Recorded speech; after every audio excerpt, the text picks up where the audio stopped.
So I want to do a condensed version of the live that we did today. And it was rooted in this post that I recently did, was if you still choose the Lord.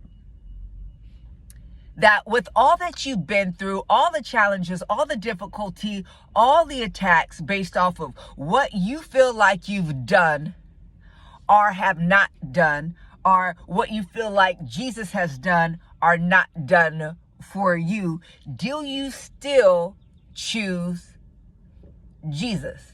Because regardless of anything that has taken place, Jesus still chooses you. With that being said,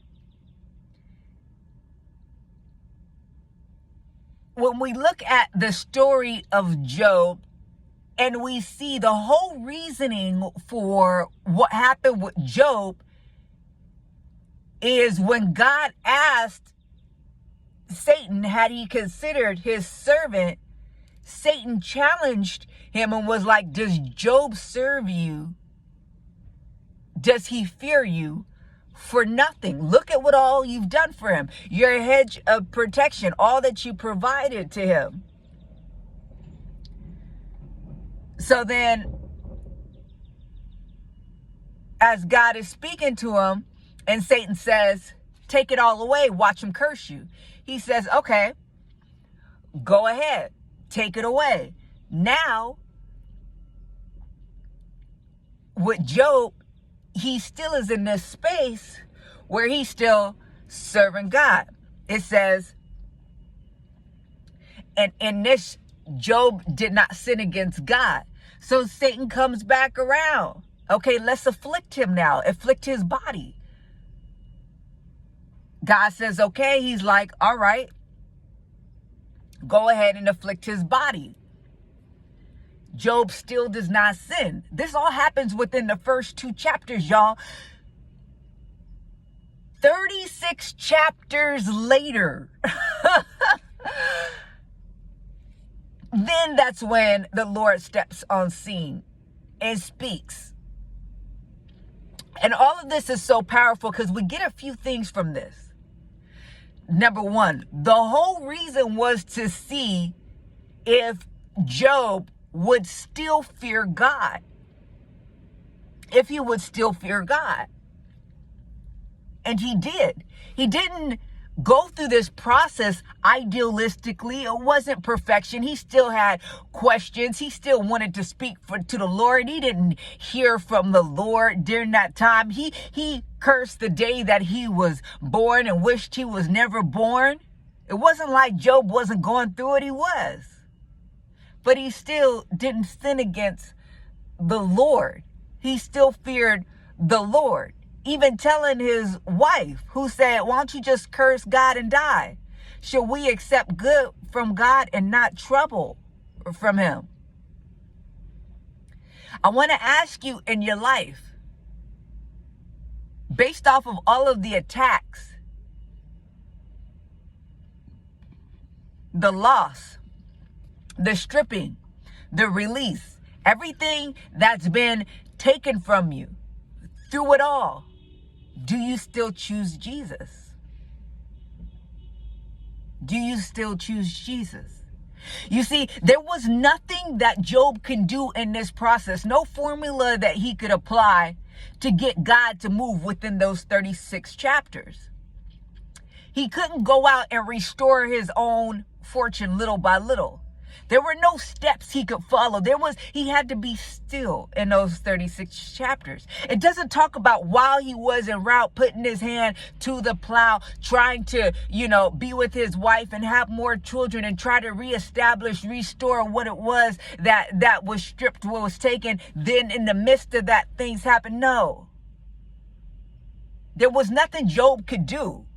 When God decided it was time, God moved.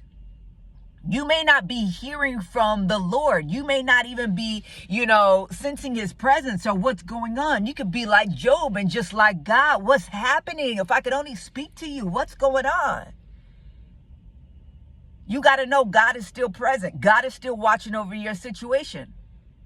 God was listening to their conversation, every word, so he can discern what was in each other's hearts to correctly assess their motivations, their intentions, what was going on. He was listening that carefully. He wasn't missing a moment. God is watching over your situation. There's nothing you can do to change it. The God thing is going to happen by the hand of God. You are not going to restore your fortunes. God is. You're not going to provide the restoration in your life. God will. What is God looking to see in this time? With all that has been taken, with all that you've been through, with all that you've experienced, do you still serve me? You see, those that overcome will receive the crown of life. Have you overcome? Have you overcome the flesh? Have you overcome the world? The lust of the flesh, the lust of your eyes, the pride of life. Have you overcome? Some of you guys are working so hard, and you're trying to find things to resurrect, to restore, to replenish what the Lord has allowed to be stripped and allowed to be taken from you, knowing what he allowed to be stripped and taken from you has purpose. So he wants to see that purpose fulfilled. He wants you to be able to move beyond the need of it, the pursuit of it. So you need and pursue him so that you overcome. So these fleshly desires, these worldly desires don't move you. They don't puppeteer you. The strings are cut because you've overcome. Your need and your pursuit and your desire is for the Lord and the Lord alone. So none of these things outside the Lord has any impact on you. You've overcome. You see, in this process, understand this. God has given many of y'all a dream. Hold on to the dream. No matter what it looks like, hold on to the dream. It must happen. It must happen. It will happen no matter what it looks like. 36 chapters, things go on. But when God said it's time, you know something is going to happen for you because God gave you a dream. It must happen. Talk to Joseph about the dream. Talk to Nebuchadnezzar about the dream. Talk to the cupbearer, the baker about the dream. It will happen. It's only a matter of time. Trust God with it. You see, there's a point beyond just faith. There's a point in your faith where you're not just believing that the Lord will do it for you. It's a point beyond the fact where you're just detached from all your needs and wants. There's a space in which you go even beyond that, and you're just with Jesus. And all the cares of this life dissipate because you trust them with Jesus. Whatever is going to happen at the hand of God. Whatever is going to happen is going to happen by the way of the Lord. The God assignment, the God thing, the God task, the God identity. It all has to be by the Spirit of the Lord, not by your efforting. When God says it's time, he'll move. All of this happened. I was looking at some of the chapters in the Bible, in some of the books. God deals with Jonah in 4 to 5 chapters. Most of these books of the Bible are single digits. When you even look at the longest gospel, it's 28 chapters. But Job is 42? 36 chapters is just this conversation between Job and his friends.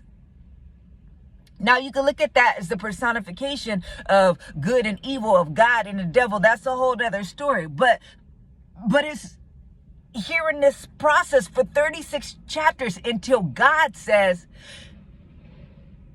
all right, listen up. Then Job has instructions. He got to stand. He got to gird himself as a man. He got to answer questions. He got to go pray for his friends. Then God restores. Just like that. Just like that.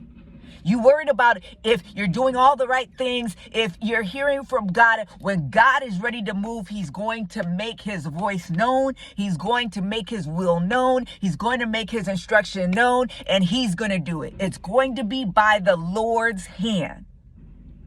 Trust not in yourself, but trust in the Lord, and that his will for your life must come to pass. that the dream, that the word he's given to you will come to pass. Like, comment, subscribe, donate if you desire. Talk soon.